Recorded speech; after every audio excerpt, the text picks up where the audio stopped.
हेमाराम चौधरी जो कि वर्तमान के अंदर गहलोत सरकार के अंदर कैबिनेट मंत्री है, चुनाव लड़ने को लेकर एक बड़ा पेच फंस गया है। हेमाराम चौधरी जो कि आप देखिए लगातार 4 बार विधायक रहे हैं गुड़ामालानी विधानसभा सीट से।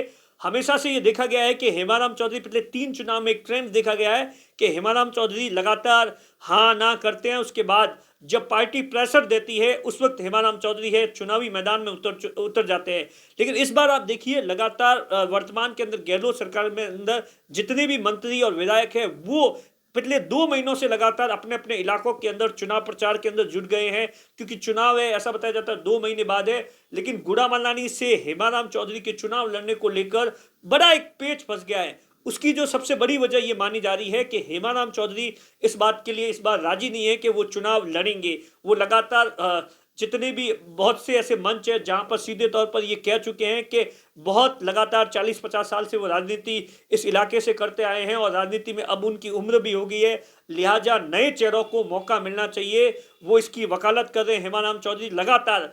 और उसके बाद आप देखिए, लेकिन जो कांग्रेस की जो बैठक हुई, तमाम तरीके से जो सर्वे हुए हैं, उसमें ऐसा माना जाता है कि गुड़ामालानी विधानसभा सीट पर कांग्रेस की जो हेमाराम चौधरी है वो ही मजबूत उम्मीदवार है। उसके अलावा कोई भी बीजेपी को टक्कर देने जैसी स्थिति में नहीं है। वहां पर जो दूसरा जो बड़ा नाम चल रहा है, जिसमें जो वहां के पूर्व प्रधान है ताजाराम चौधरी, जो कि कांग्रेस के अंदर वो एक कांग्रेस के अंदर लंबे समय से दावेदारी कर रहे हैं गुड़ामालानी के अंदर।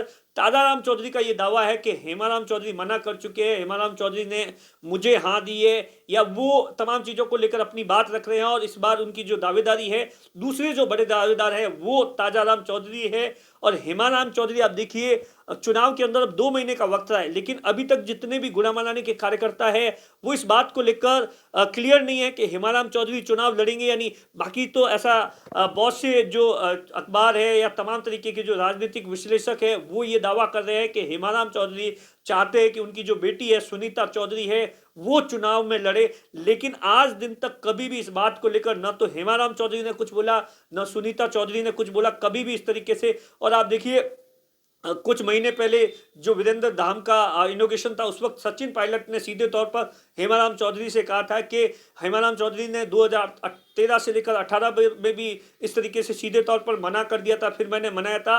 लेकिन हम चाहते हैं कि इस बार बाकी विधानसभा सीटों पर भी उनका बड़ा एक गहरा असर देखने को मिलता है, लेकिन चुनाव लड़े।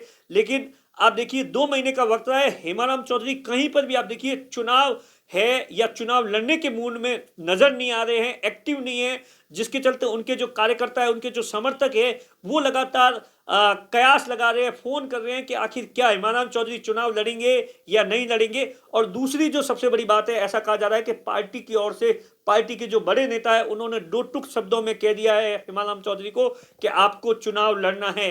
हेमाराम चौधरी ने इसको लेकर अभी तक अपने पत्ते नहीं खोले हैं, साफ तौर पर कहीं पर भी ये नहीं कहा है कि मैं इस चुनाव, मेरा जो आखिरी चुनाव है वो लड़ूंगा। और वहां से आप देखिए बीजेपी के जो लादूराम विश्नोई जो कि पूर्व के विधायक हैं, उनके बेटे हैं के विश्नोई, और इसके अलावा भी बीजेपी के लंबे कई दावेदार हैं जो कि लगातार सक्रिय है। लेकिन कांग्रेस की ओर से हेमाराम चौधरी है, हालांकि वो लगातार कार्यक्रम के अंदर जा रहे हैं, लेकिन हेमाराम चौधरी पत्ते नहीं खोल रहे हैं। इसी पर अब सबकी निगाहें टिकी है कि क्या हेमाराम चौधरी है वो पार्टी के प्रेशर में आकर फिर हाँ भर देंगे या ना भरेंगे तो ऐसी स्थिति में कांग्रेस है वो किसे वहां से चुनाव लड़ाती है।